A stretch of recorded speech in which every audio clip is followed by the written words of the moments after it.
All right, so we're going to talk about the National Flood Insurance Program. We have a lot of new folks that are floodplain administrators in the state, so I think this will be a good refresher for a lot of you. And some of you may know this, you may think inside and out, but having a refresher is always good to kind of make sure that you understand what you should be doing and maybe get additional information for things that you're not quite sure of.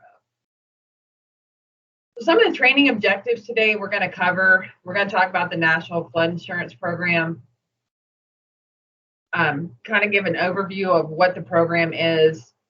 There's been a lot of questions about how to locate flood hazard data, as far as I've had folks call and say, hey, Amy, can you do a floodplain determination for me?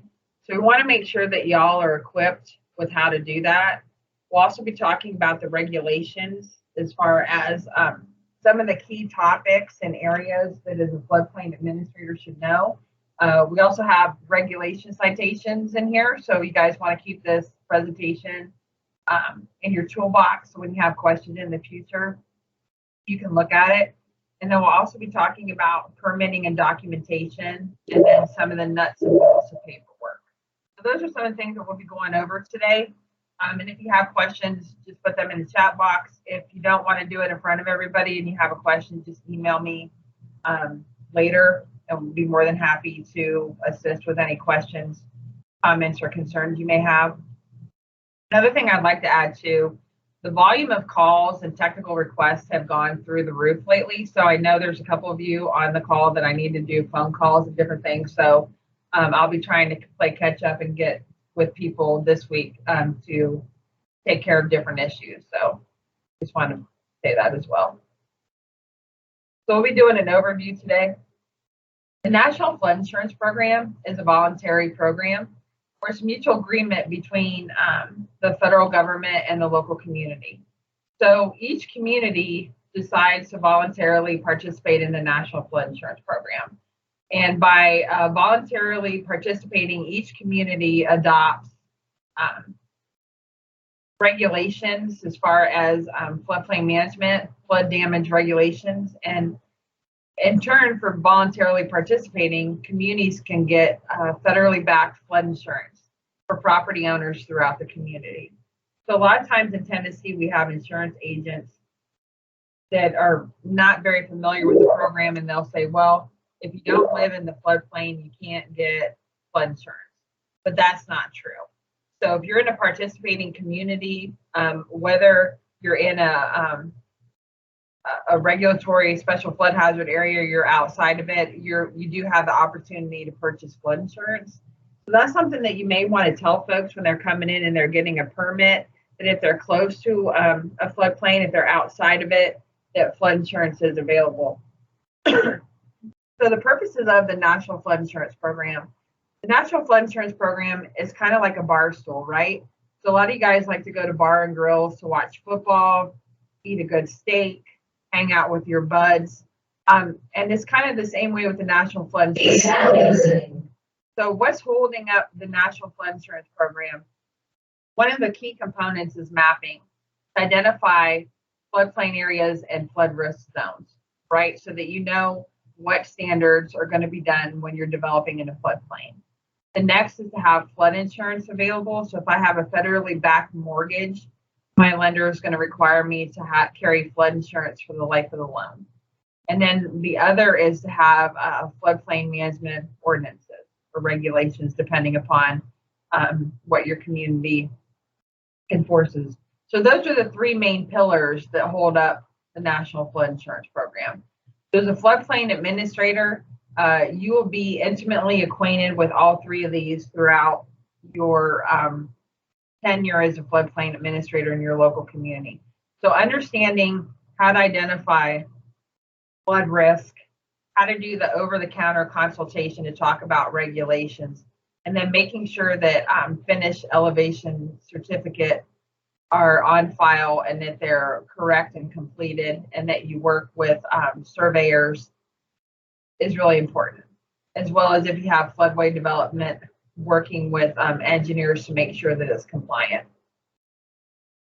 So there's several overarching goals with the National Flood Insurance Program, but really one of the most important ones is to make sure that new construction and substantial improvements are going to be flood resistant. So that can be a number of techniques for that, as far as elevating a structure, if it's non-residential, flood proofing it, making sure that utilities are elevated, and then making sure that you prohibit new development in designated floodways that could increase flood heights, making sure that you have an engineering analysis that's done, that's completed and correct. And really the goal of the program is to make sure that there's transfer of flood loss costs from the taxpayers to floodplain property owners. Some folks would say, you know, Amy, wouldn't life just be easier if you could just guide future development away from flood hazard areas? And sometimes you can, and sometimes you can't. So a lot of times when folks are coming in and they're looking at a piece of property and they're wanting to develop, doing that floodplain determination, sometimes you can help folks guide development outside of a special flood hazard area into unshaded zone X. So there is ways that you can have consultation with folks to kind of give them information so they can make the best plan forward for construction and making sure that they protect their greatest asset, which could be their home or their business or other development in the floodplain. So this long slide talks about prerequisites for the sale of flood insurance. And again, it talks about how it's available for the entire area, as long as they maintain certificates for flood proofing, elevation information of the lowest floor of all new or substantially improved structures.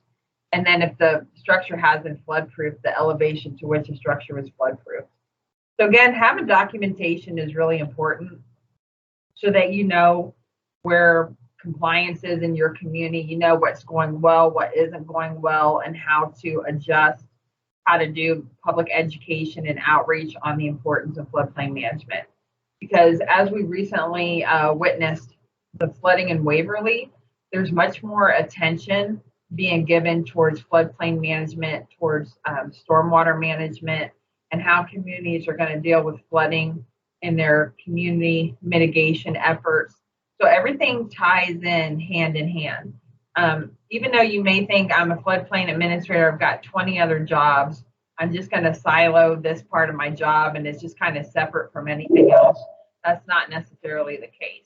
You should be working with other departments to make sure that everybody is kind of in sync to make sure that things are going well. In order to satisfy the National Flood Insurance Program requirements, communities have to enforce floodplain management regulations. So a lot of people maybe that are Christian that go to church, you know, you read the Holy Bible every day. The same can be true for the Code of Federal Regulations. That's kind of the Bible for floodplain management. So if you've ever wondered, how do they figure out the definition of development? How do they figure out what's a structure? All those different definitions that are within your local floodplain regulations come from the Code of Federal Regulations. It's not something that Amy Miller determined. It's not something that Julius did because he works for FEMA, so on and so forth.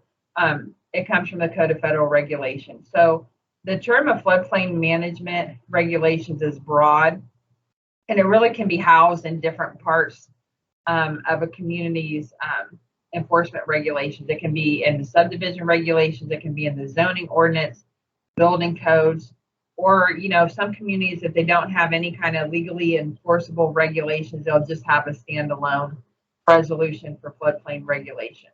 So again, it can be combined into other documentation that you have for your local community.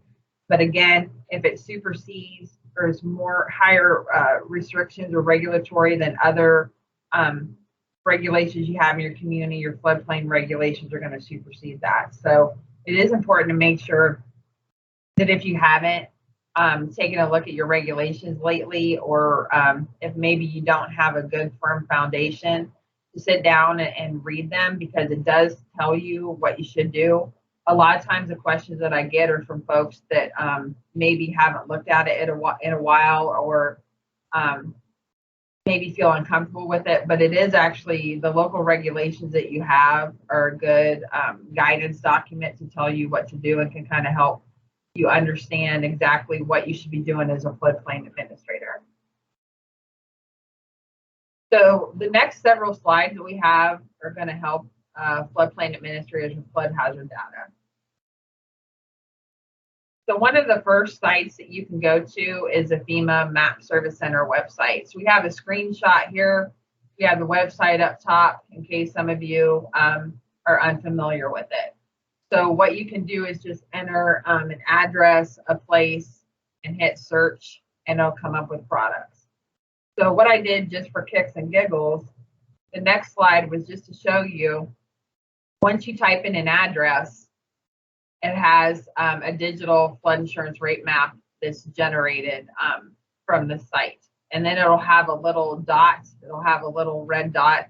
It'll show you where the structure is located.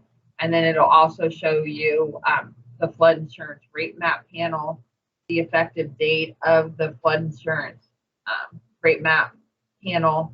And then you can see here that there's different flood risk zones on the map. The unshaded area means it is outside a special flood hazard area. The shaded brown shows the zone AE, and there's also blue that's zone AE, and then you can see the brown is actually the shaded zone X, the blue is zone AE, and then the crosshatched area is the floodway. So we'll be talking about some of these different zones here momentarily, but if you ever need to know about flood risk, or someone's buying a property, or if you're dealing with realtors in your community, a lot of them have no idea how to look up flood risk for a property. So with the transaction of real estate, it's helpful if you have this information on your community website, or if you're talking to a realtor so they know how to look some of this information up. So I do get questions quite often about this. Another website that we have here in Tennessee is a Tennessee property viewer. A lot of you guys know and love this website. It is created by the state of Tennessee Strategic Technology Solutions Group. They maintain this website. So it has, I think, all but maybe 15 counties that don't participate that maybe have their own GIS system, but you can choose a county, do your search type, and then click. So the next slide, what I want to show you that's important is it says show FEMA DFIRM flood map. So if you're wondering, excuse me, what a flood risk is for a certain parcel or property, you can click on that, and then if you look below, you'll see it's shaded blue, and kind of where the blue highlighted box is has zone AE. So you can know what flood zone it is. They do maintain it every year. Tennessee is blessed to be one of 2 states that has parcel lines on their floodplain maps. So that helps a lot of us when we're doing floodplain determination for a property. Julius will get a kick out of this story. When I first started my career in planning way back when, one of the things that I used to have to do was get a flood map and then try to get a ruler and determine, if it's 500 feet from the intersection of Burbank Road and Smithville Western Road, was it in a floodplain? So you sit there with the map, you sit there with the ruler, and you try to determine if someone that was developing a piece of property, if it was in the floodplain. So it was kind of interesting doing that. I didn't necessarily always like that because I wish that there was parcel lines, because you kind of knew but kind of didn't. It was kind of hard to make a determination. So Tennessee is really blessed to have this ability to have the parcel lines on there. So that is one thing for some of you guys that are floodplain administrators to be thankful that you have that, because other states do not, and it makes floodplain administrators' duties a little bit more difficult when you leave the volunteer state. Another thing that we talk about a lot with floodplain administrators is flood insurance study. So yesterday we had a cab with the city of Dandridge, and when I was talking to the floodplain administrator, we kind of talk about having a floodplain development permit. We talk about having the paper copies of the flood insurance rate maps. And the other thing that I always ask people is, do you have your flood insurance study available? So a lot of times folks have never ever looked at this document. And so sometimes I'll say to them on the phone, do you have an 8.5 by 11 stapled document that has a boat that's rescuing a family from flooding? So you can see on the left that this is a historical view of the flood insurance study for communities. So again, when you get off the calls today, and if you're still excited about floodplain management, you can go through your files and see, do I have a copy of this document? So if you don't have a copy of the document, you can get it online. If you're not sure where to look for it, just email Joseph or I, and we'll help you get to it. So you have the old format on the left, and then FEMA decided to change the design, made it kind of blah, and just made it kind of uniform. But then you see on the right for Coffee County, this is kind of their new standardized version for your flood insurance study. So this is a good document because it has historical information regarding flooding in the community. So if you've never ever, if you're brand new to your community, brand new to floodplain management, it is a good document to know some of the historical flood events in your community. It does talk about some of the different streams in your community. It has profiles where you can determine the base flood elevation.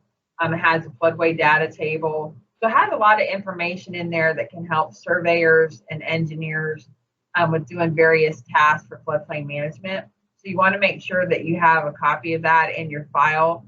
You also want to make sure that you have a digital copy available for education and outreach. So if you don't have that, let us know. We'll make sure that you get a copy of that today for your files. So this is an example of a flood profile. And it has different areas delineated just for you to look at.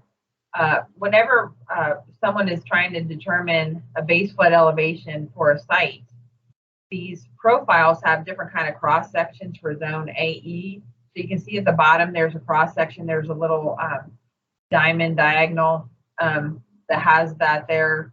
You can see the stream bed. It has a little B's on the bottom, show the elevation. And then FEMA have a standardized approach for determining the base flood elevation. They look at the 10-year, 50-year, 100-year, and 500-year flood events. So you can see the 10-year, the 2% is 50, the 1% is a 100-year event, and the 0.2 is a 500-year event. Now you'll see up above that there is, you'll see the word bridge and a little red arrow to that.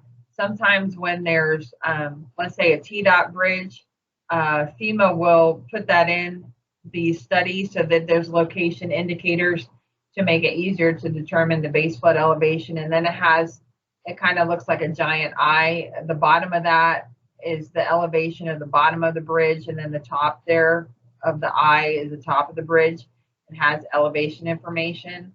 And then when a surveyor is using this, they'll do it to 1/10 of a foot for the base flood elevation. So, you know, it's a new year, same Amy. Please, if you're looking at an elevation certificate, if a surveyor marks the flood insurance rate map, that is incorrect. So we'll be talking about that in April.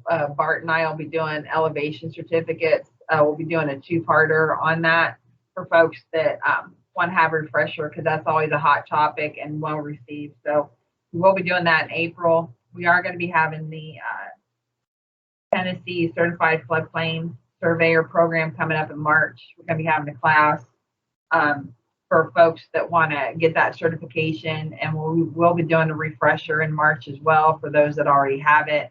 So we're going to continue that program, hope to get more statewide. My goal is to have at least 95 some days so that we have one in every county that can help with elevation certificates and simple letter map changes.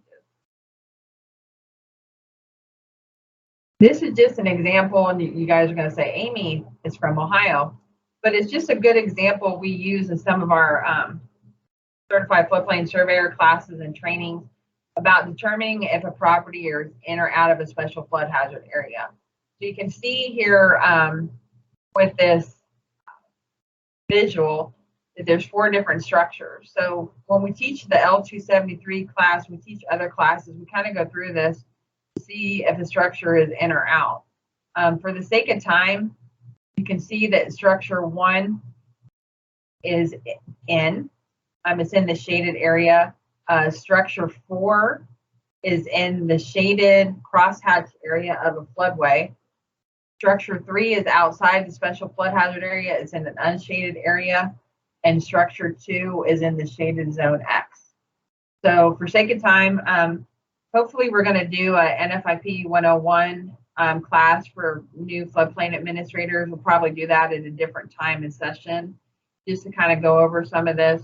But again, you know, you want to make sure it's one of the first things you should do when you're working with an applicant is do a floodplain determination. So looking at your flood insurance rate maps is important. So we're going to go through some definitions that a floodplain administrator should know and should be comfortable with.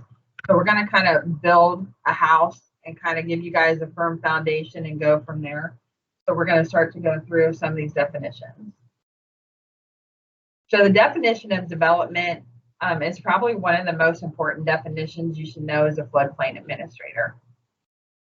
I can literally not look at this slide and probably say it verbatim because I've said it so many times in my life. But development means any kind of man-made change to improved or unimproved real estate.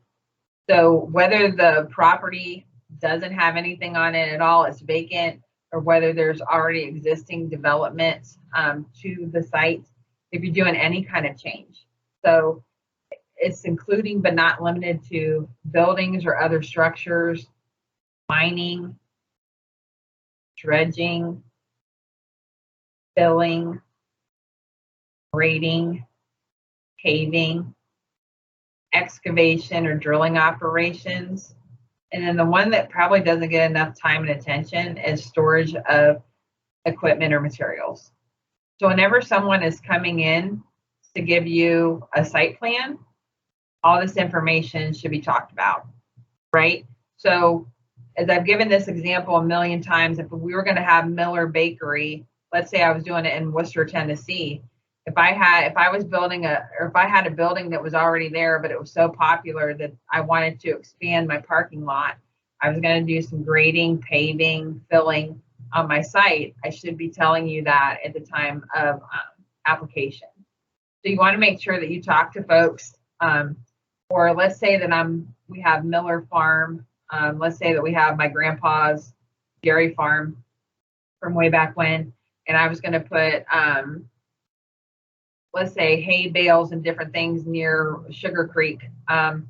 If I was giving you a site plan, I would want to come in and let you know about that. And you say, hey, Amy, you may want to move those hay bales. You may want to move some of your machinery equipment out of a special flood hazard area.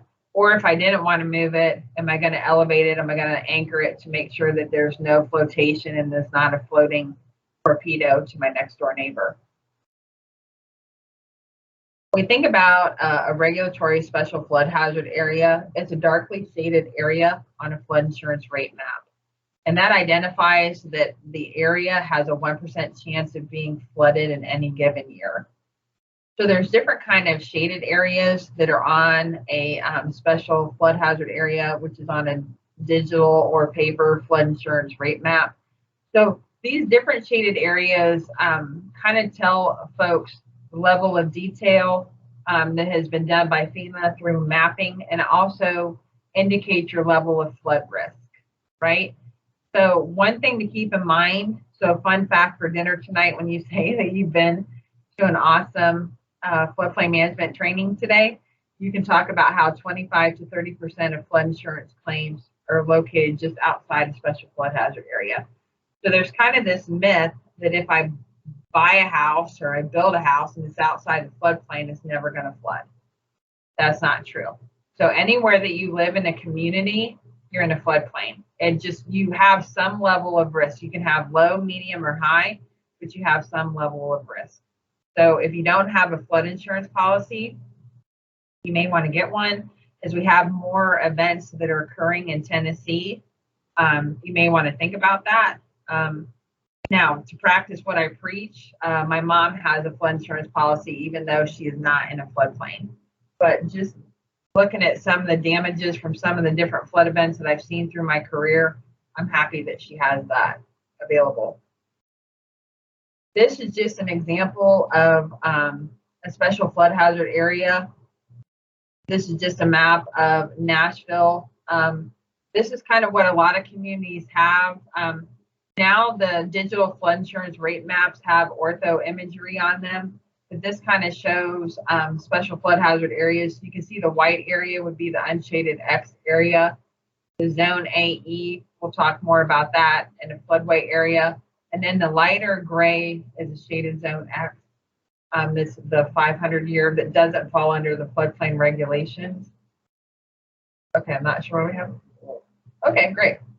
So when we talk about special flood hazard areas, because you have a zone A on the map, you have a zone AE, AH, or AO, that actually does mean something. So sometimes when you see that listed on a flood insurance rate map, there's always questions about what zone am I in, what construction standards do I have based upon what zone my property is located or where my development is going to be occurring.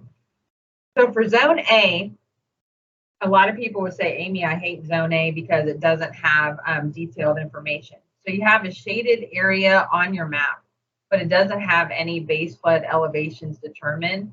So it is approximate flood zone. You know that there's a flood risk in your community, you just don't have detailed information. For zone AE, the base flood elevations are determined, and it actually shows your 1% annual chance.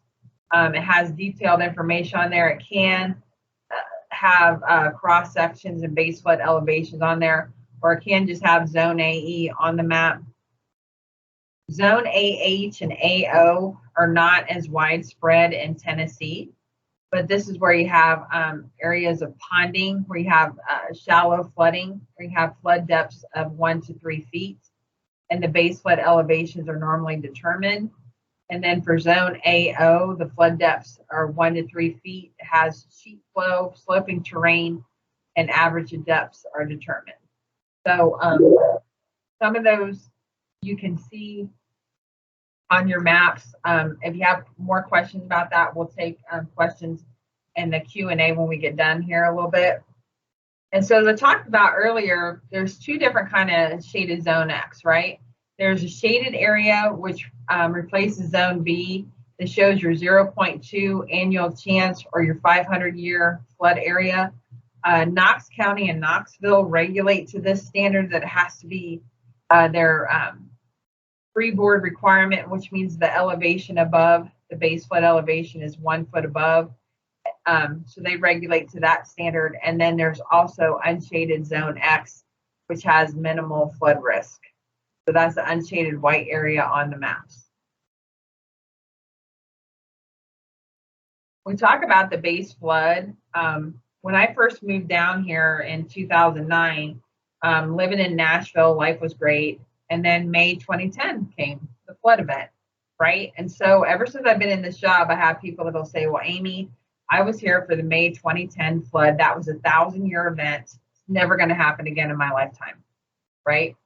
So FEMA comes up with the definition of base flood, and it's a flood that has a 1% annual chance of being equal or exceeded in any given year. So FEMA has kind of moved away from the 100-year flood, because when you say 100-year, people have it in their head that, you know, hey, I'm 30 years old. I've got another 70 years. I'm never going to see a flood. Or with a 1,000-year flood or 500-year flood, different things like that. When people say that in the news and the media, and I even heard Dave Ramsey say it on his radio program, is that it'll never happen again for 1,000 years. That's not true. So you have a 1% annual chance. And again, like the note says, it's not a once in 100-year occurrence. So that's something that's kind of hard for folks to kind of wrap their head around. But if you think about a bag of marbles and you're going to go in and reach, you know, when there's a flood event, 99 times you're probably not going to have the 1% annual chance. And then there's that one time that you will. I know I'm aging myself by saying marbles. So for the floodway, it is a channel of a river or other water course and the adjacent land areas that must be reserved in order to allow the discharge of the base flood without increasing the water surface elevation more than a designated height. So the way to kind of think about a floodway is that a lot of you guys have kids, and you think about, like, let's say every night you have bath time. So when your kids are little, you're going to go in there and you're going to turn the spigot on, the bathtub, you're going to plug it, you're going to let the water run for a little bit, come back in and turn it off. The floodway is kind of the same sort of dynamic, is that you have a stream that has flowing water. You kind of have that bathtub, you have that defined area between the stream banks where there's flowage of water that can rise and fall depending upon a rain event. And then the adjacent area beside that stream, when there's a flood event, the water is going to come up over the stream bank and it's going to discharge into that adjacent area. So if you're doing development within a stream, whether it's a designated floodway or if it's within twice the width of the stream or 20 feet, depending upon what zone you are or unmapped stream for floodplain management, there's certain areas that need to be reserved for that discharge of water. If you're going to be developing within that adjacent area, you have to do an engineering analysis to make sure that you're not going to increase flooding anywhere in your community. So a lot of times we have engineers that think, well, if I just do an engineering analysis, I'm only going to do site specific, and whatever I'm proposing to do, it isn't going to cause flooding. But it's not just a specific area. You have to tie in and do a comprehensive study for your community. And so sometimes you can have an unmapped area and you have to go and you have to tie that into a studied area.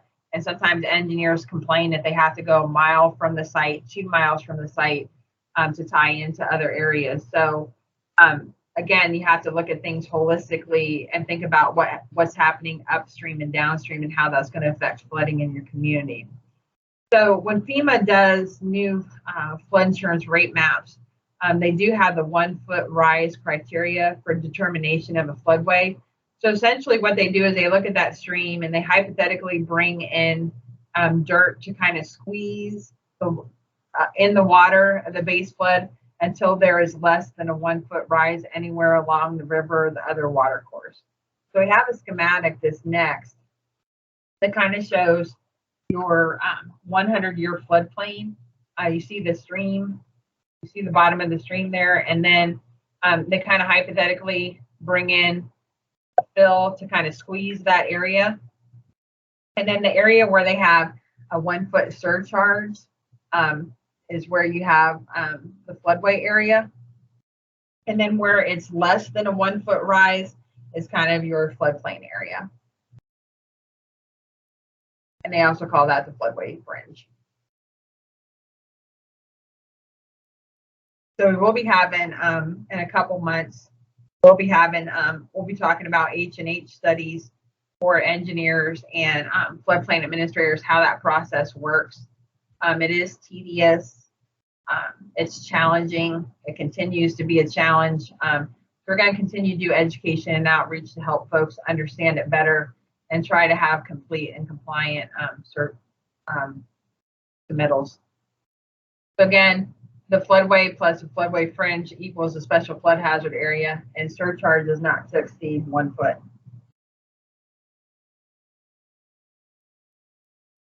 So the definition of a flood. How does FEMA define a flood? So a flood is defined through the National Flood Insurance Program as a general and temporary condition of partial or complete inundation of normally dry areas. So most of the time in Tennessee, we are very familiar with unusual or rapid accumulation or runoff of surface waters from any source. Now, if we were a coastal state, we would understand overflow of inland or tidal waters. So this kind of covers both coastal areas and non-coastal areas. There's been some questions about new construction. So new construction means any structure for which the start of construction commenced on or after the effective date of the initial floodplain management resolution, and includes any the subsequent improvements to that structure. So we've had a couple communities that have recently joined the National Flood Insurance Program, and they're citizens that want some of the different projects. They want the floodplain administrator to go back retroactively and try to enforce floodplain regulations. But when you think about joining the National Flood Insurance Program, you kind of have a birth date, right? Of when your community has been acknowledged and been approved to join the National Flood Insurance Program. And once you have that date, that kind of pulls the trigger that any future development within your community is going to have, any new construction is going to have to follow the National Flood Insurance Program requirements. And then once you have a structure and you are going to be doing an addition or an improvement to it, and it is in a designated special flood hazard area, you are, because it's new construction and it's commencing after you join the program, that falls under the regulations as well. So what is a structure? So we have a pretty little house right here, right? So the easiest way to think about a structure, which is kind of near the bottom, is always to think about to have two walls, a roof, and a permanent foundation. That's kind of the trigger to look at it. So sometimes we get questions about, let's say that I'm just having a hay barn, I'm just having 4 posts and a roof. Is that a structure? No, it is not a structure because it doesn't have 2 walls. So it also can include a gas or liquid storage tank, a manufactured home.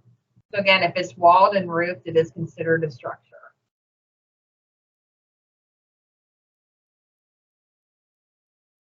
The next couple points we're going to be talking about is substantial damage, and that can be damage of any origin sustained by a structure whereby the cost of restoring the structure to its before damage condition equals or exceeds 50% of the market value of the structure before the damage occurred. So it can be flood, it can be fire, it can be tornado, it can be snow. So again, it can be any origin. So if there's a structure that's in a special flood hazard area that's been damaged, it's important for a local floodplain administrator to do damage assessments and go out and look at that. It's another critical piece is to make sure that whenever someone is giving you a cost estimate, that you use the substantial damage, substantial improvement cost estimate sheet that we've given out numerous times for you guys. So when applicants coming in, they're not saying, hey, Shanna, my house is $100,000 and I'm only doing $30,000 of improvement, but I don't give her a cost estimate which let's say actually I was doing $60,000 of improvement. You want to make sure that you have that and then look at the market value of the structure before the damage occurred.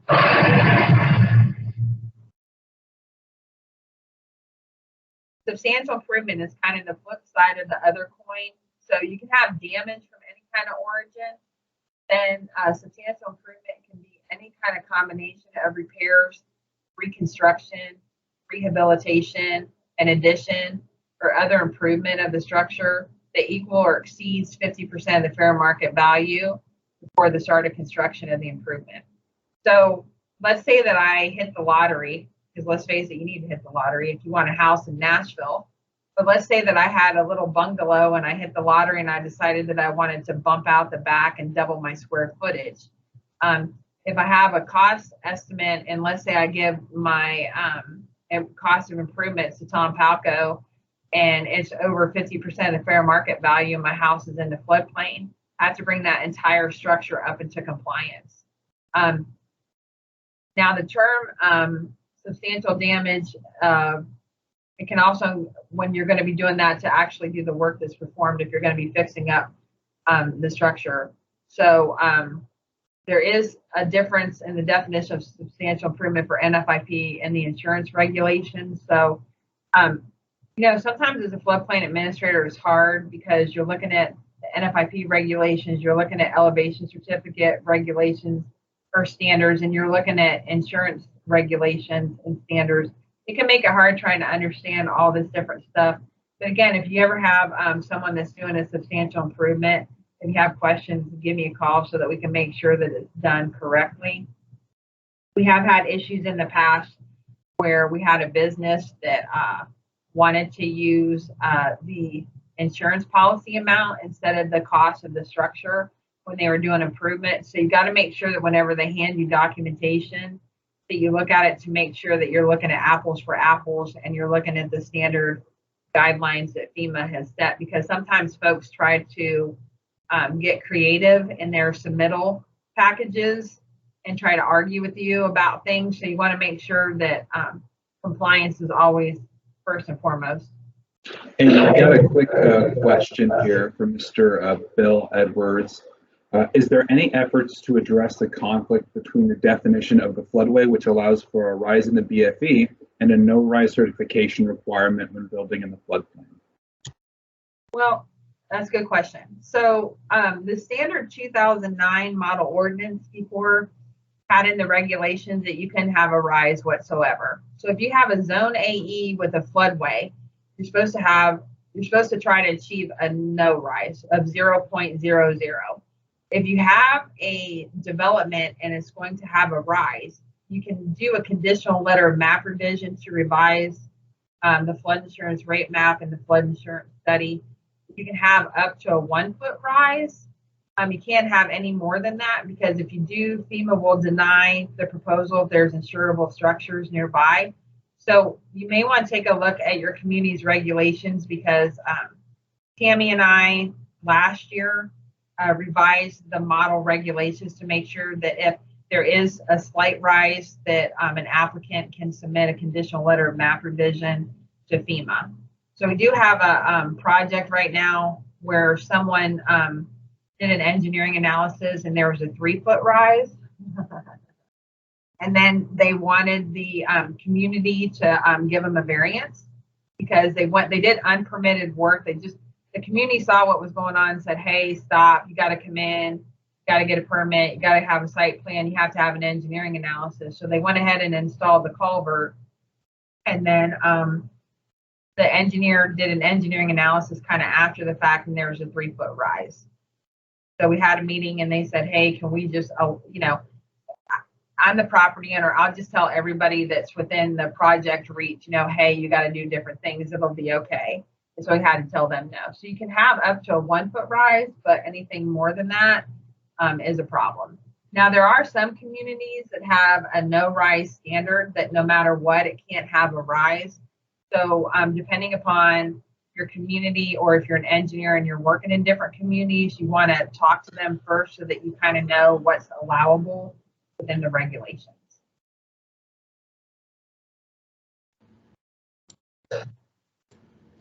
Amy, yes. Hey, Amy, this is Roger. I think too, we don't want to confuse the definition of how the floodway is determined by modeling a narrowing of the floodplain to the point where a 1 foot rise would occur, with the fact that a community is certainly can establish a floodplain standard that says no rise, as you've defined to 0.00.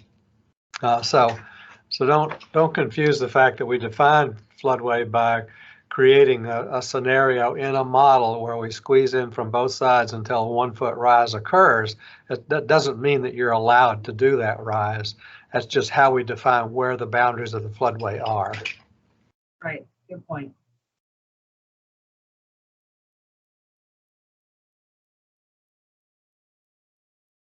Okay, so we're going to continue on because we still have a lot to go. Okay, so we're looking at the definition of lowest floor, the lowest floor of the lowest enclosed area, including a basement. Now, I want to put a little asterisk, because if you're going to be developing in the floodplain, you want to encourage folks not to have a basement, because for insurance purposes, they would rate the lowest floor. And if the lowest floor is a basement, that's subgrade from the base flood elevation. So the lower you go, the more you're going to pay in flood insurance. Also, you're going to have a higher flood risk, because if there's a flood event, that area is susceptible to flooding. So like if you have your furnace, your washer, your dryer, different things down there, that's a problem. So we try to recommend, and thank God here in Tennessee, the soils aren't really suitable in most places for a basement, so you don't want to have that. So again, the lowest floor can be unfinished or flood resistant enclosures. So when you think about enclosure, you can think about PAS. You can think about parking of vehicles, building access or storage, and other areas other than the basement are not considered lowest floors. So it's provided that such enclosures are not built to render the structure in violation of applicable non-elevation design requirements of a community's ordinance. So when you read that part, you're like, huh, what does that mean? So if you think about having a beach house, right? Let's say I have a beach house, and a lot of times you'll see like a little tiny room at the bottom, and then you see the elevated living portion up above. If I have a little bit of an area, if I have 299 square feet or less, then let's say I access that, or I have, let's say, my grill, my lawnmower, different things like that in there.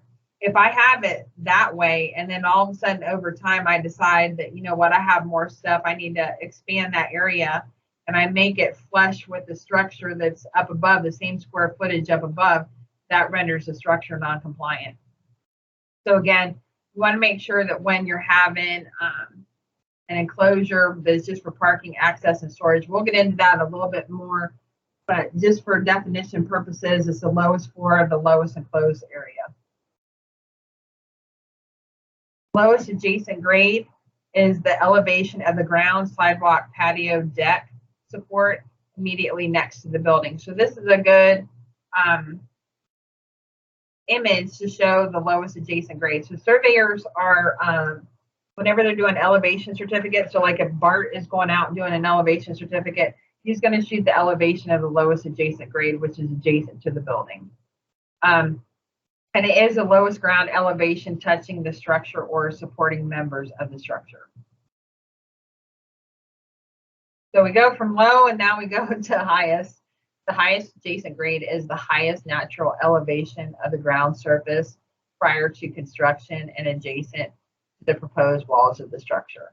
So again, we're looking at this and it's on the elevation certificate just so that surveyors can certify that elevation. So as we talked about earlier, we talk about pre and post firm development. So again, thinking about when the community joined the National Flood Insurance Program.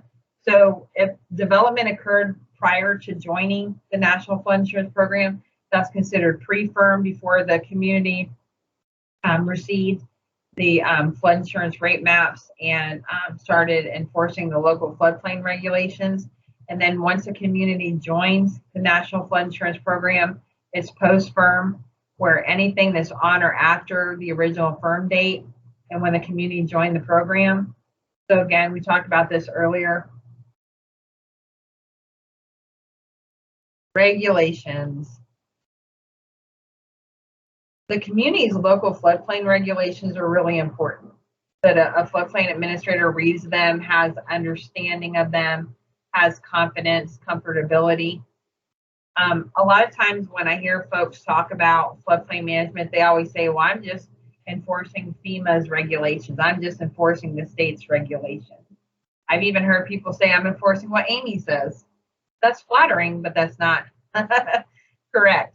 So when a community adopts floodplain management regulations, they're really the community's regulations.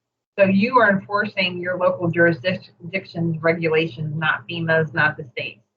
And your local regulations help reduce flood loss, and there's authority granted by the Tennessee Code annotated for municipalities, for counties, by the state of Tennessee, and there's inherent in the right to enact regulations, and it's a duty and authority for the local community to administer and enforce them.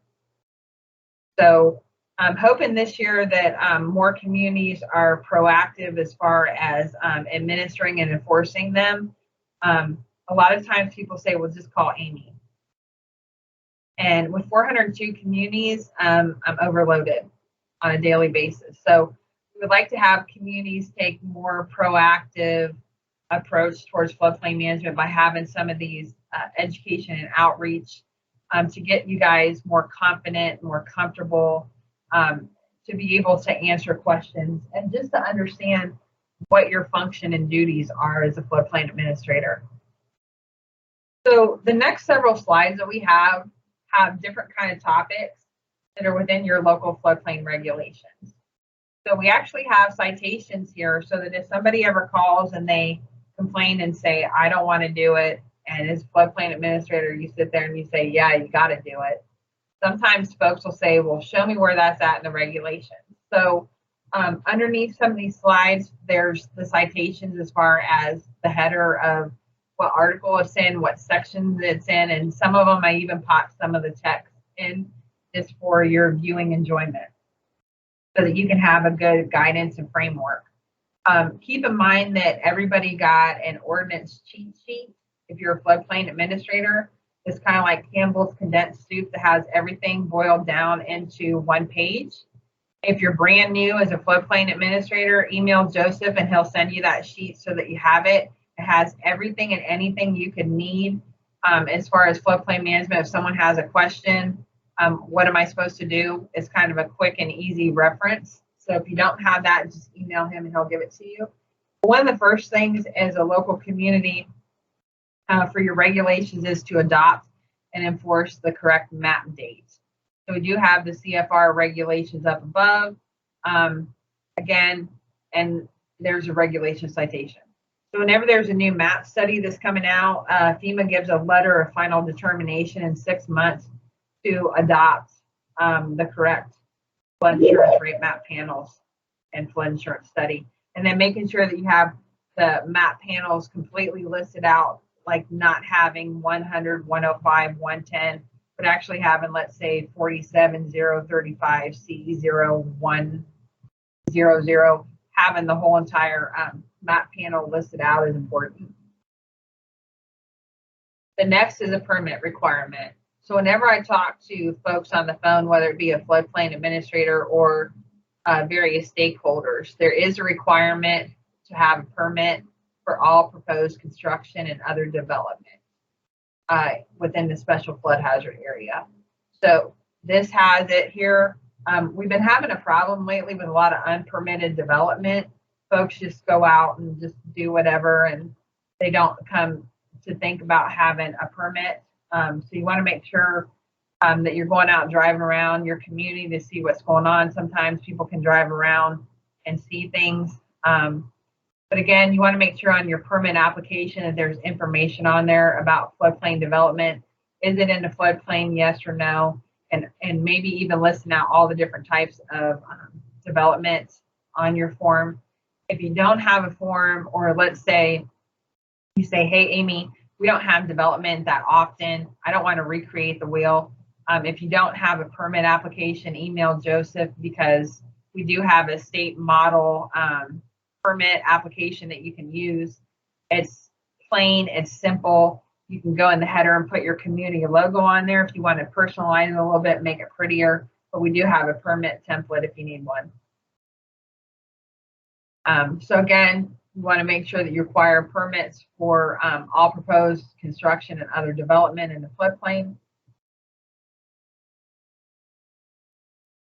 Another part of the permitting process is to make sure that state and federal permits have been obtained. And so I think later on in the year, we're going to be doing a webinar on this, because there's a lot of question as far as what TDEC permits do I need to have? What Army Corps of Engineer permits do I need to have? When do I need to have them? Do I need to have them prior to construction? Do I need to have it during construction?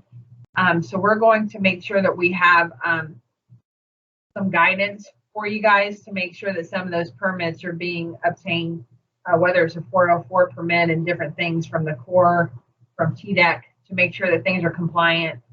Even though to me, floodplain management is #1 in my heart, I also want to make sure that other permits are obtained. That way things are compliant.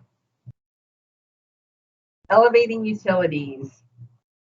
This is one that I would like to see some improvement on, is making sure that electrical, heating, ventilation, plumbing, air conditioning, other service utilities are designed and or located to prevent entry of water so that there's no accumulation.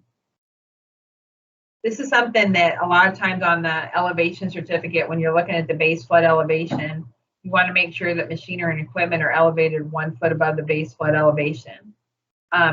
So I kind of put the standard, it's under the provision for flood hazard reduction in section A, general standards number 5. So this is information here that you can take with you. And again, if you're blessed to have a building inspector to go out and look at the site when it's under construction, making sure that that is part of the over-the-counter consultation so that folks know, because a lot of times during a flood event, people will use the HVAC unit, and let's say it's just, you know, slab on grade. They go out there, they pour a little bit of concrete, they put the HVAC unit out, the air conditioning unit outside, and then it gets zapped during a flood event. So you want to make sure that if you can help folks not have that accumulation in their utilities, the servicing the structure, that's important. Another one that is important to think about in your community, if you're a rural community, and let's say you have a large subdivision that's coming in your community and it's in a zone A mapped area, but if you're having a subdivision of 50 lots or 5 acres, that the applicant hires an engineer to do a base flood elevation determination. This is something that's important because if it's 50 lots or if it's 5 acres, whichever is greater, they should be doing this. So you want to make sure that when someone's coming in and they're doing a major subdivision that you have this information, because once they do the determination, they can submit that engineering analysis as new technical data and revise the maps. It can also help with folks that are obtaining flood insurance if it's done correctly. If you get some sort of engineering analysis and you're not sure that it's correct, you can always submit it my way and say, hey, Amy, can you look at it? Because sometimes they're complete, sometimes they're missing information, sometimes the engineer is not sure how to do one of these. So again, if you have questions, call. Floodproofing requirement. This has always been an interesting one as far as floodplain management here in Tennessee, because a lot of times engineers have to fill out that floodproofing certificate. Sometimes when you go online, you try to download the PDF, it'll get fussy and it's hard. If you don't have your Adobe updated, or if you don't have the right kind of software, sometimes it's hard to download. If you can't get the certificate, email us, we can get it to you. We have it saved here. But again, floodproofing requirement is for non-residential structures where they have to obtain and maintain records of the lowest floor and floodproofing elevations for new and substantially improved construction. So they have to fill out the floodproofing certificate. They have to talk about how they're going to floodproof the structure, looking at hydrostatic, hydrodynamic forces. What kind of floodproofing materials are they using? How are they going to address utilities? And the other thing that's kind of important, and you guys always probably laugh at me, is that there has to be a maintenance plan. So if I'm having let's say I'm the city of Bristol and their city hall is in the floodplain, they floodproof the building, and there's gates when you walk in that you can see for the front entrance and the rear, that there's gates. So there has to be a maintenance plan. So there should be someone that's in charge of maintenance, and it should be done once a year, because the worst thing in the world is to have a flood event coming. You frantically have someone race to the building and try to put the gate in, and they can't get the gate installed, and then there's cussing and fussing and fuming because it doesn't work. So it's kind of like having a fire drill. A lot of places have a fire drill once a year to make sure that you know where to meet, how to account for all your employees and different things in your department. The same should be for floodproofing mechanisms. So if you have a gate or if there's something that needs to be installed, that they have a maintenance plan for that, they have a designated person, and that they actually do it. Now, again, you're going to say, Amy, they have that on a form. I can't necessarily make them do it. But again, with over-counter consultation, you want to make sure that you say something, and you want to make sure that that's documented, because if there ever is an issue, you can say, hey, this is what was supposed to be going on if there's questions or comments about it. Water course alteration notification. So sometimes when we do community assistance visits with folks, we talk about if there's any kind of water course alteration, modification, relocations being done.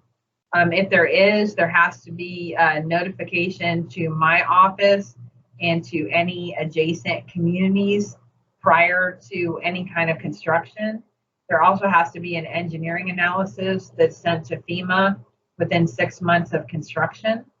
So again, when you're looking at a site plan and you're talking to an applicant about development, you want to make sure that you talk to them and understand if there's going to be any kind of alteration or relocation. So if there is, one of the first things you should do is call me and let me know so that we make sure that there's an engineering analysis that's done that's sent to FEMA to make sure that there's compliance. Because sometimes when there's an alteration or relocation, it can affect base flood elevation, floodway widths, base flood discharge. So you want to make sure that those areas are being updated so when there's future development that's occurring, that those future applicants have the most accurate and up-to-date information when they're developing, so that you're trying to reduce flood risk in your community and being proactive. So enclosure usage. So whenever there's new construction and substantial improvements, that fully enclosed area below the lowest floor that could be used for parking, access, vehicles, parking, access, and storage in an area other than the basement is subject to flooding. It has to be designed to automatically equalize the hydrostatic flood forces on the exterior walls by allowing the entry and exit of floodwaters. So when you think about the one that's probably primarily thought of here in Tennessee is if you have a crawl space, right? If you have a crawl space that's below the base flood elevation, there has to be an entry and exit of floodwaters. And so you're supposed to have foundation openings, also known as flood vents for a structure, and there's different standards with that. So again, when you're looking at a FEMA elevation certificate and you have diagram 6 through 9, and there's enclosures within the structure, you want to make sure that you that the opening requirement is done at foundation openings. So you're supposed to have next slide here. You're supposed to have 1 square inch for 1 square foot, no higher than 1 foot above finished grade, either interior or exterior. So the openings can be equipped with screens, louvers, valves, other coverings or devices, provided that they allow the automatic flow of floodwaters in both directions. Sometimes people will say, well, hey, I just want to use my garage door. If there's a flood event, I'll be home. I can just pop the garage door open, I'm good. That does not work for this because, again, it has to be an automatic opening. It can't have any kind of human intervention. Now, you could put a flood vent or foundation opening in a garage door, but again, you can't have any kind of door to be used for a vent.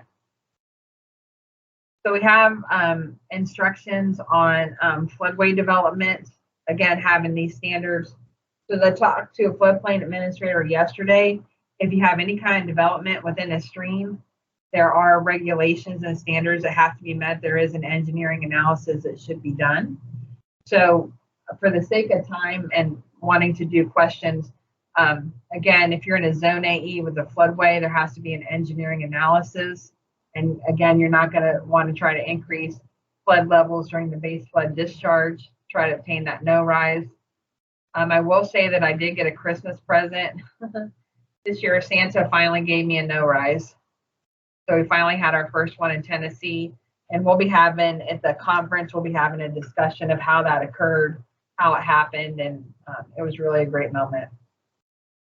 For Zone AE without floodways, Zone A, and unmapped streams, until a regulatory floodway is designated, no encroachment may increase the base flood level more than a foot. So we do have the citation here with that. So there is an engineering analysis. They can have up to a 1 foot rise with that. There is a Tennessee no rise guidance document that has more detailed information on this. If you don't have it, email Joseph. He can send it to you. It kind of has all the documentation there. So just as a friendly reminder for construction stage, within your local regulations, the statewide model has freeboard requirements, elevation requirements, how high you have to build a structure. So whether it's residential or non-residential, in zone A, you have to build 3 feet above the highest adjacent grade. So if you think about, like I'm sitting here at my desk and I have a desk pad here in front of me, and there's 4 corners of the desk pad. It's the same sort of thing if I had a structure, right? The structure has 4 corners. And so what you're going to do is if it's zone A, you don't have any base flood elevation information. If you can't get a base flood elevation established by FEMA, or let's say that you talk to the Army Corps of Engineers and they can't determine a base flood depth, that your surveyor would shoot the nearest water surface elevation to determine the base flood elevation.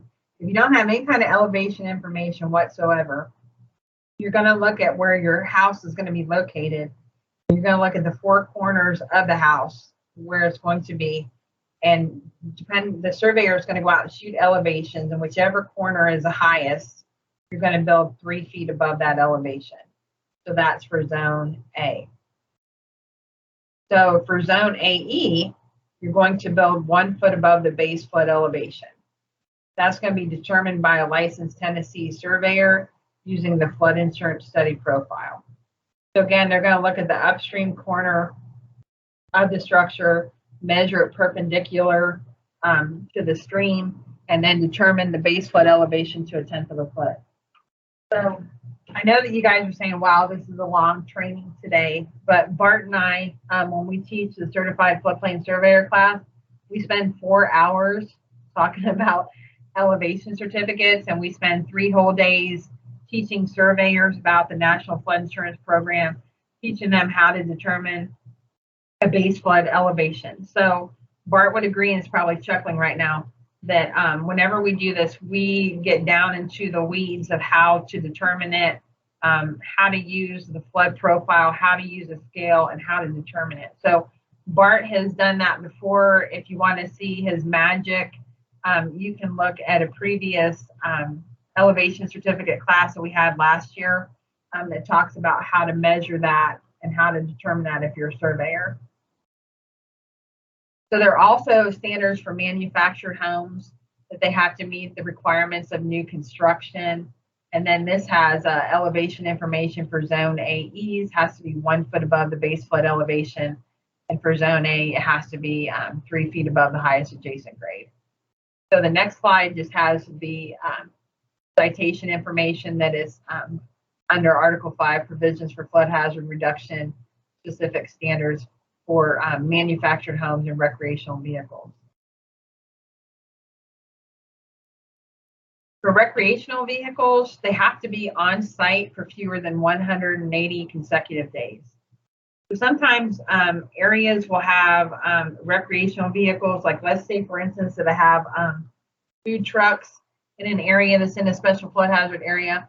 The applicant would have to come in and get a permit, give a site plan, and state that they're going to be on site for fewer than 180 days.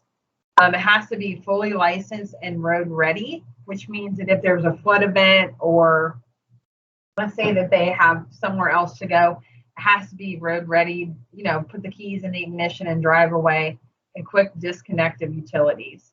And it has to meet all of the requirements for new construction. So just for your reference, we have the definition of recreational vehicle below, talking about that it's built on a single chassis, has to be 400 square feet or less when measured at the largest horizontal projection, has to be self-propelled or permanently towable by a light truck. And then the biggest thing is it's designed primarily not for use as a permanent dwelling, but as a temporary living quarters for recreation, camping, traveling, or seasonal use. So that's important. Sometimes you can be driving down the road, and especially if you're along the Tennessee River, along the southern part of the state, There's a lot of river lots where there was a recreational vehicle that was parked there and it has never ever moved, and that people are using as full-time living quarters. So that would be considered a structure. So again, having the documentation that, you know, I'm going to be there fewer than 180 days is important. New subdivisions, there are requirements that they minimize flood damage, and that public utilities are located and constructed to minimize or eliminate flood damage. As we talked about earlier, if it's a zone A, there has to be a BFE determination for 50 lots or 5 acres. And then there are some additional standards within Article 5, Section D, number 5.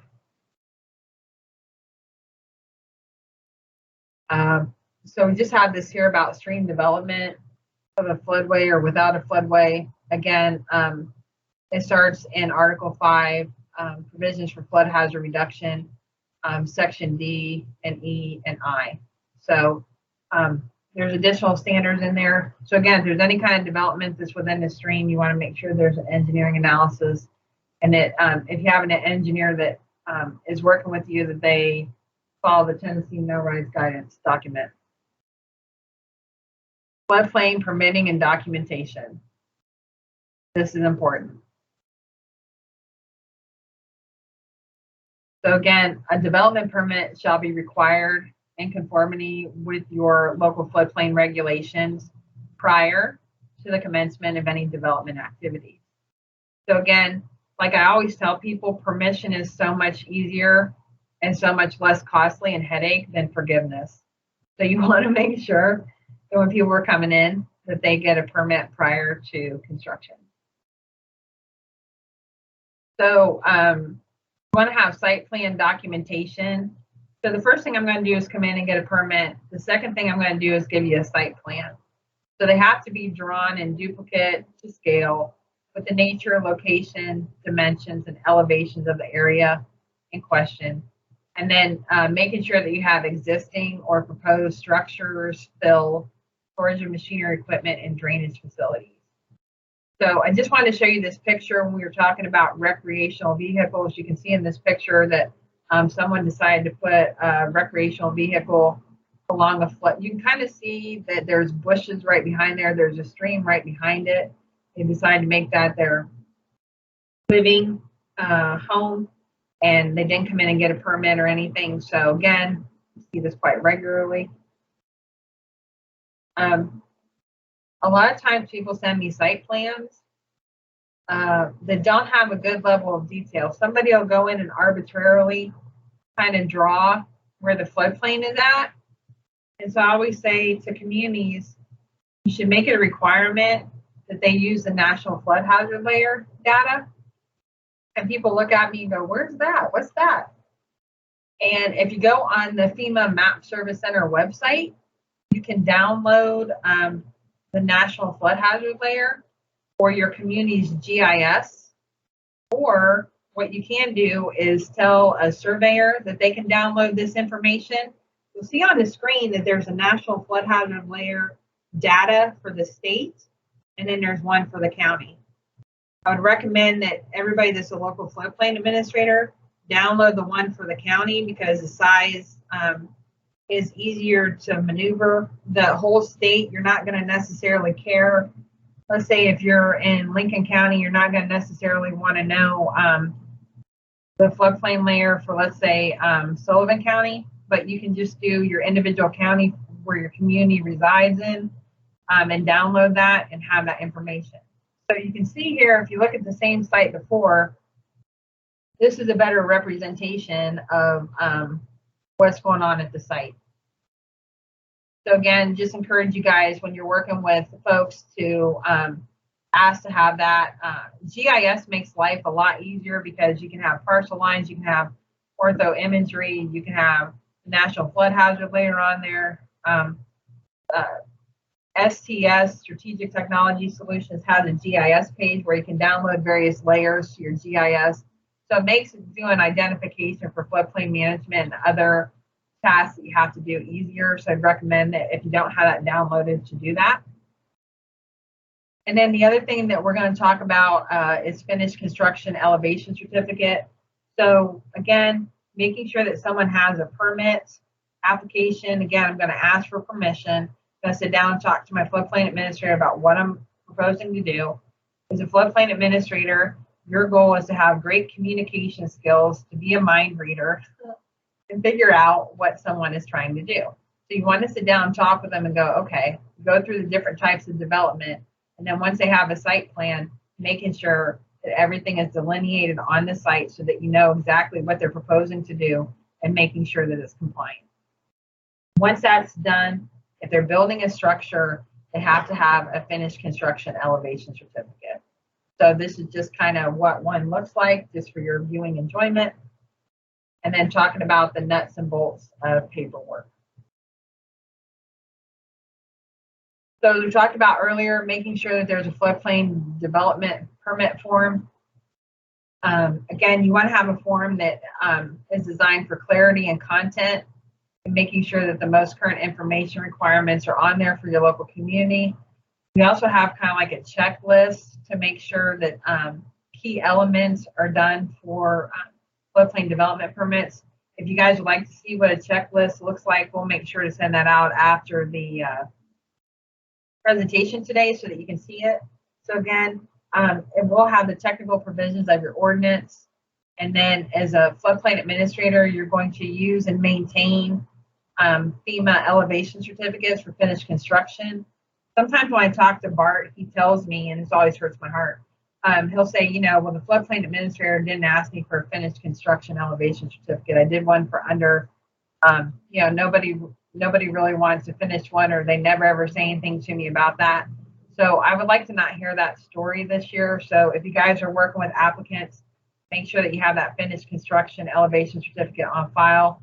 Make sure that you have your any kind of flood proofing certificates on file, because whenever there's a community assistance visit, whether it's me, whether it's Julius, or whether it's both of us coming to your city, to your town, to your county, we want to see that documentation.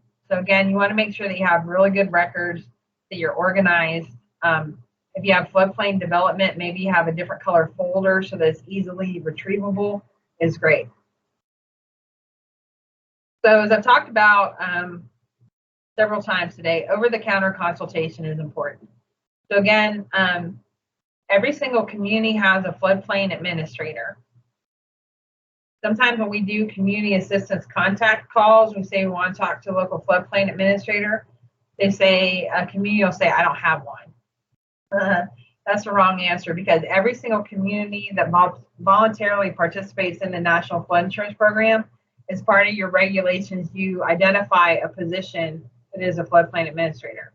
So it can be the mayor, it can be the planner, it can be the building official, zoning administrator, clerk, recorder. There is someone that is designated to be that point person to answer questions.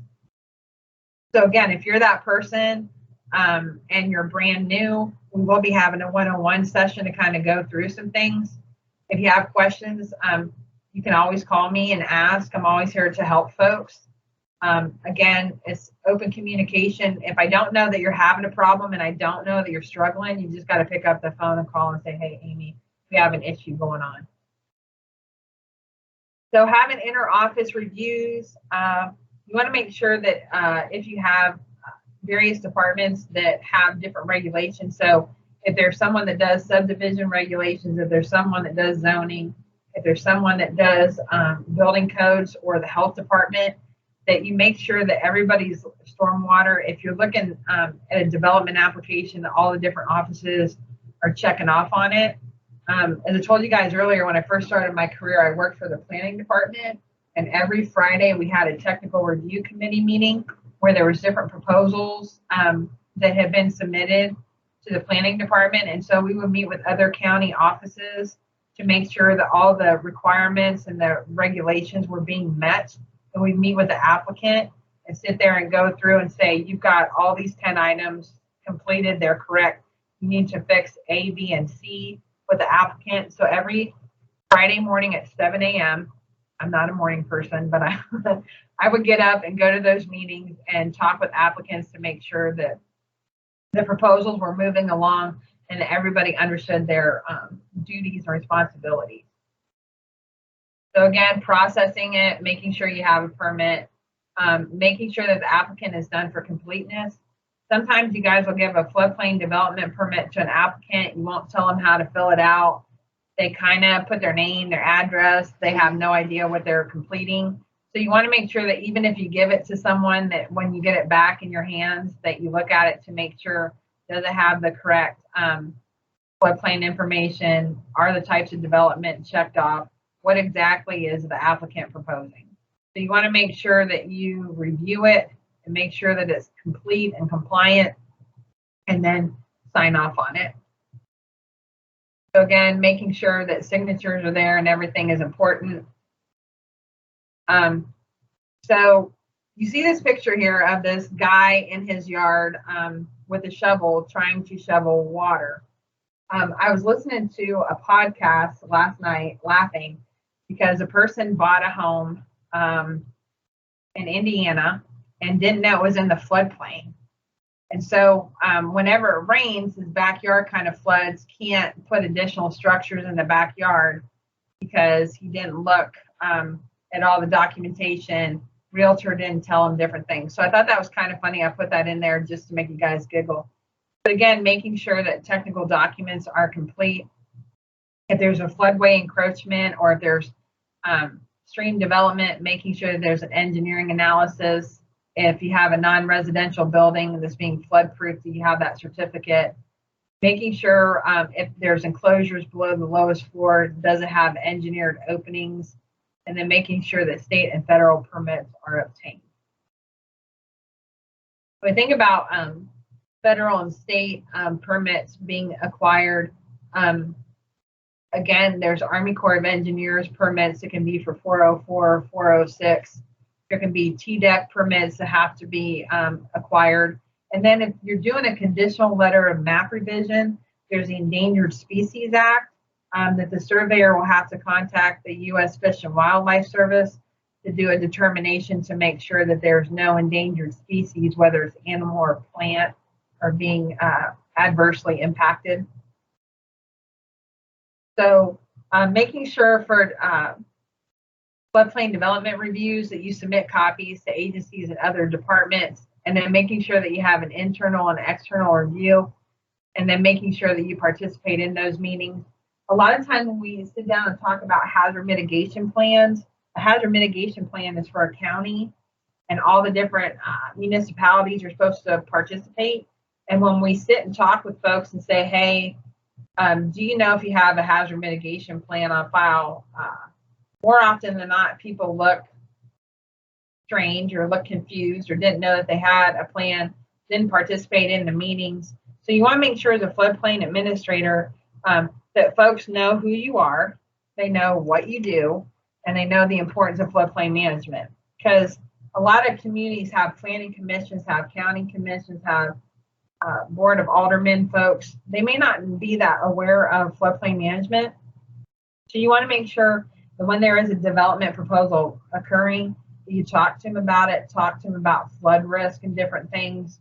One community right now is looking at a possible annexation of a flood-prone area and trying to talk about floodplain management and the importance of it and mitigation efforts. Certification requirements, are they complete? Is the elevation certificate complete and accurate? I was talking to a floodplain administrator a few weeks back. We were doing a community assistance visit follow-up, and he was saying that he did not want to review, he didn't have time to review the elevation certificate. He didn't want to look at the building diagram to see if it was correct. And he didn't really think that some of my comments about fixing the map panel number B was really that important because he didn't want to make the surveyor upset. So you can imagine how I felt when I was listening to that on the phone. But again, if it's someone that's a friend, a family member, a community person, a various stakeholder that's building in your community, you want to make sure that documentation is complete and compliant. As I tell the story every year, and I will continue to, Malcolm and Linda Crawford had the wrong building diagram on their elevation certificate. highest adjacent grade, lowest adjacent grade was flipped. And so they were paying $9,000 for flood insurance because nobody would look at their elevation certificate to see if it was complete or compliant. So they called me, we looked at it. Bart was able to go up and do a new elevation certificate. We were able to do a letter of map amendment and get their structure out of the floodplain. So you can imagine that Bart and I have a best friend for life because Malcolm and Linda were so happy that they called us and was able to get assistance. So again, it is important. You want to make sure that you do it to the best of your ability. If you've never ever looked at one and you feel overwhelmed, you can always send it here and I can look at it and tell you within probably about 10 seconds if it's compliant or what needs to be fixed. So again, we talked about making sure that licensed professionals are authorized to certify information and to sign different forms. Again, elevation certificates are done by Tennessee licensed surveyors. Drainage and engineering analysis need to be done by licensed Tennessee engineers. So again, making sure the elevation data is compliant, that they have the correct vertical datum. And again, it has to be the same as what is used on the flood insurance rate map. It has that under the notes to users. They have like a little legend and symbols and stuff. It'll tell you what vertical datum. Is the elevation data correct? Did they use a flood insurance study profile? Talked about earlier, you don't want to use a flood insurance rate map. It's rounded to whole foot numbers and it can be off by 4/10, either, positively or negatively. So you don't want to look at that. It can be way off. And then making sure that all the essential data is needed. Making sure that building design plans are compliant, making sure grading and drainage calculations are correct. A lot of the communities that don't have an engineer wish that they had one because stormwater management, with a lot of the rain events that we've had lately, we get phone calls from folks that are outside of a floodplain. And because it's flooded, people would just forward them to me. But a lot of times it's just a stormwater issue, or let's say that I'm neighbors with someone and they're putting fill on their property and it's pushing water on my property. It's a civil matter. So again, before you guys just automatically forward someone to me, look at a flood insurance rate map to see, are they in a floodplain? Are they outside? And make sure if you're a floodplain administrator, if a community has a public works department, do they go out and clean out culverts and ditches? Do they not? Just to be able to tell local citizens. That would save me a little bit of time and headache some days. And again, making sure that you approve or deny the application. Is it complete? Are all the technical requirements met? And again, if it isn't, you're allowed to say, you know what, I can't issue the certificate of occupancy until you correct A, B, and C. So first site inspection, making sure that you verify that the proposed plan is consistent with actual ground conditions. And again, that can be going out with a local surveyor, having him or her stake out elevations of where the structure and where the development is going to be located. Making sure that you check setbacks and verify the location of floodplain and floodway boundaries. Sometimes we have folks that are putting fill out in the floodplain and it's near a floodway. So the surveyor will go out and put stakes out and say, you can only go this far. Don't go beyond this point or you're going to be in the floodway. And then making sure you verify locations of existing and proposed infrastructure elements. There can be a second inspection prior to the placement of the lowest floor of the structure, and then making sure that that lowest floor will be at the elevation stipulated in the permit. And then verifying the foundation is a type specified in the plan. If there's a crawl space, making sure there's flood openings being installed. And if there's no floodway encroachment. And then the third and final inspection, making sure that the enclosures below the lowest floor have the openings that are adequate size, and that, if you have a 1,500 square foot home, you have 1,500 square foot or square inches. And then making sure that you have your final elevation certificate, and making sure that you check on machinery equipment that is elevated so that it doesn't accumulate floodwaters. So again, reviewing the final elevation certificate. Again, you want to make sure that it's complete, that it's compliant before you issue the certificate of occupancy. And there's nothing wrong with returning it and saying that if there's problems identified that they need to be corrected. And then this is just an example of what one of those forms look like. It is online. I've had more and more calls about when violations are found. A lot of times they're found through inspections. Sometimes I find them through community assistance visits. And then there can be reports by other governmental agencies. But really, most of the time when I find out about a violation is from a citizen. So with COVID still raging in the country, a lot of people are sitting at home and this neighbor watching neighbor. So they'll call about different issues. So a lot of times somehow they call me first before they call the local community.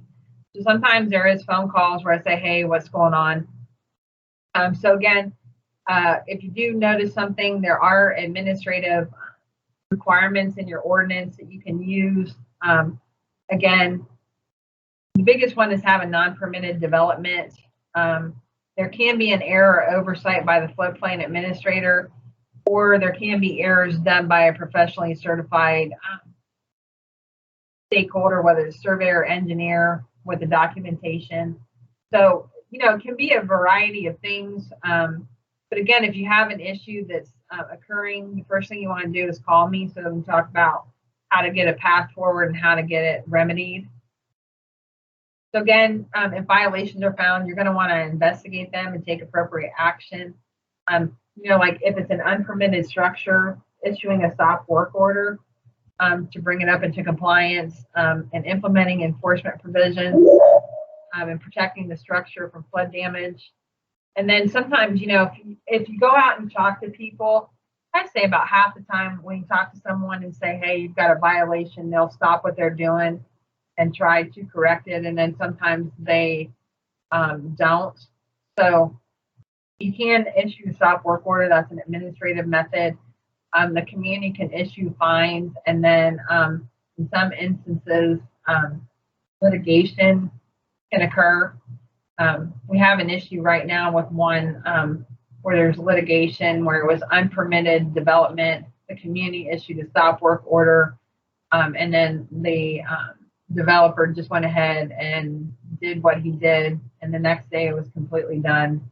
And so it makes it tough for the local floodplain administrator, because if sometimes they'll tell somebody, hey, you need to stop, come in, get a permit, pump the brakes, and then they just think, oh, it doesn't matter, I can do whatever I want. And that's where it gets a little bit dicey for a floodplain administrator for a local community.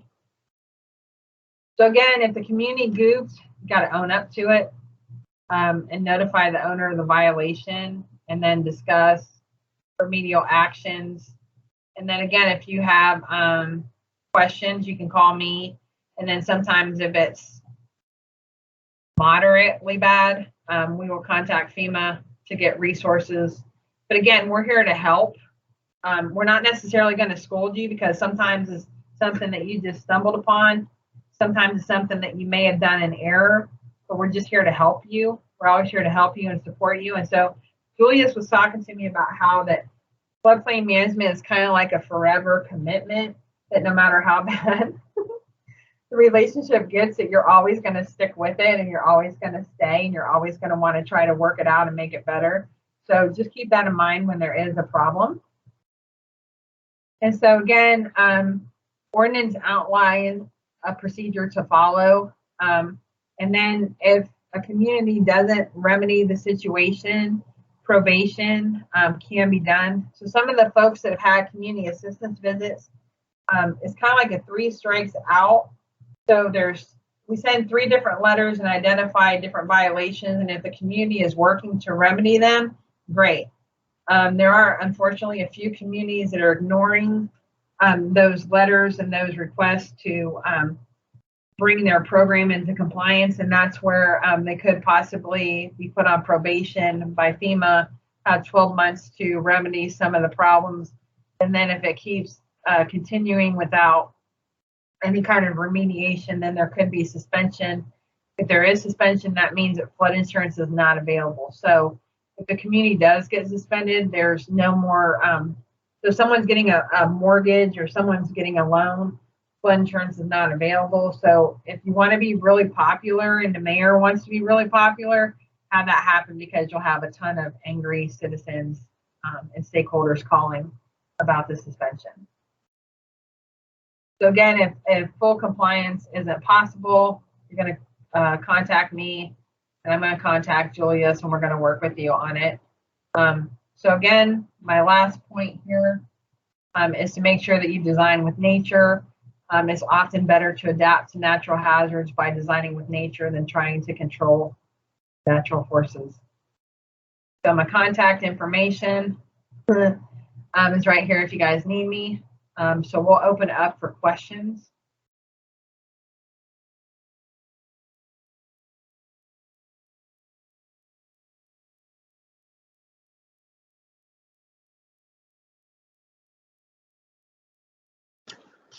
Feel free to come up with more questions.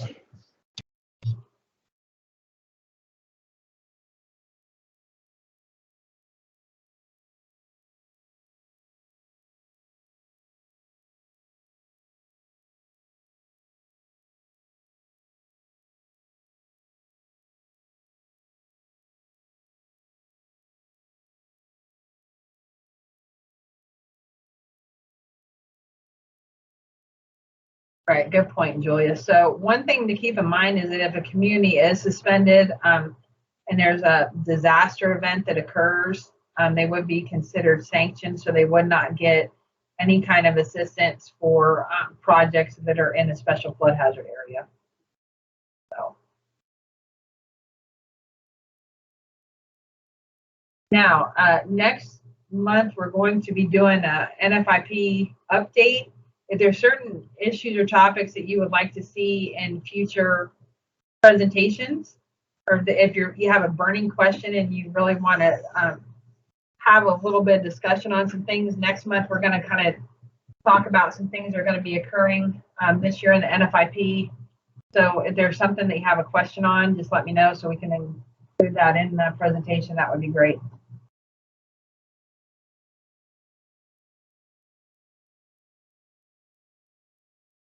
Great job, Amy. Amy, I did post some answers in the chat while you were going along for folks who had questions, and I did want to point everyone out to the electronic Code of Federal Regulations, because if you don't have a paper version of the Code of Federal Regulations, you could access the regulations online. So that's a great resource for local officials so that you could understand where your regulations are coming from in your resolution for your community. So I did post that link in the chat for everyone. So I'll save that link to your favorite links, because it definitely outlines all the steps in the federal regulations as it pertains to NFIP compliance. So that's just a good link to have. Thank you. So we're really excited to have Julius. He loves to teach probably as much as I do, so you guys are in for a treat in the days and months ahead. Just want to thank Bart. I can see your smiling face. Thank you for your continued support of floodplain management. You guys, we have such a gem with him. You have no idea. So looking forward to seeing you in a little over a month. So we'll be having that certified floodplain surveyor class to teach folks. So we're excited about that.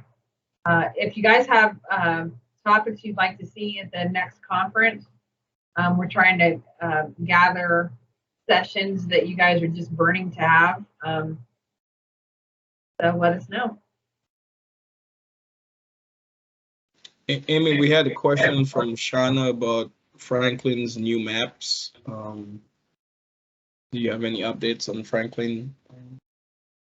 Not off the top of my head. Shannon, what I'll do, I'll contact AECOM and get you, and I know Floyd asked the same question, get you guys an update. So I will do that today.